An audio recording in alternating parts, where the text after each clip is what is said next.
بسم الله الرحمن الرحيم. سأل سائل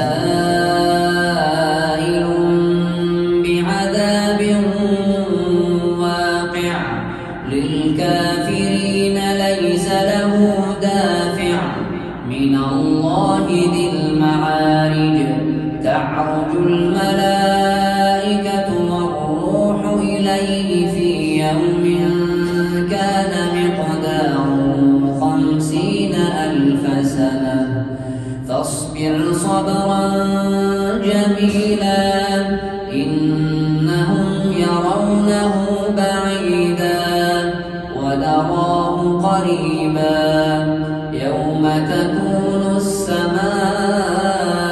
كالمهل وتكون الجبال كالعهن ولا يسأل حميم حميما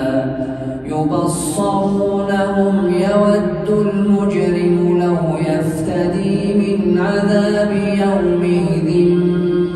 ببنيه وصاحبته وأخيه وفصيلته التي تؤويه ومن في الأرض جميعا كلا إنها لظى نزاعة للشوى تدعو من أدبر وتولى وجمع فأوعى إن الإنسان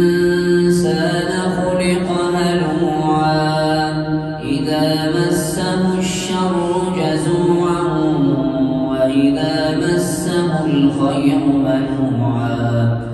إلا المصلين الذين هم على صلاتهم دائمون والذين في أموالهم حق معلوم للسائل والمحروم والذين يصدقون بيوم الدين والذين هم من عذاب ربهم مشفقون إن عذاب ربهم غير مأمون والذين هم لفروجهم حافظون إلا على أزواجهم أو ما ملكت أيمانهم فإنهم غير ملومين فمن ابتغى وراء ذلك فأولئك هم العادون والذين هم لأماناتهم وعهدهم راعون والذين هم بشهاداتهم قائمون والذين هم على صلاتهم يحافظون أولئك في جنات مكرمون فمال الذين كفروا قبلك مهطعين عن اليمين وعن الشمال عزين أيطمع كل امرئ منهم أن يدخل جنة نعيم كلا إنا خلقناهم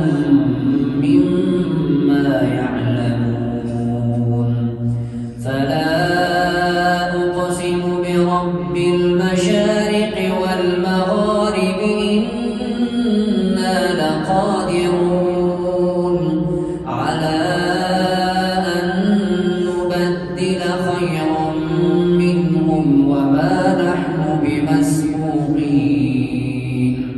فذرهم يخوضوا ويلعبوا حتى يلاقوا يومهم الذي يوعدون يوم يخرجون من الأجداث سراعا كأنهم إلى نصب يوفضون خاشعة أبصارهم ترهقهم ذلة ذلك اليوم الذي كانوا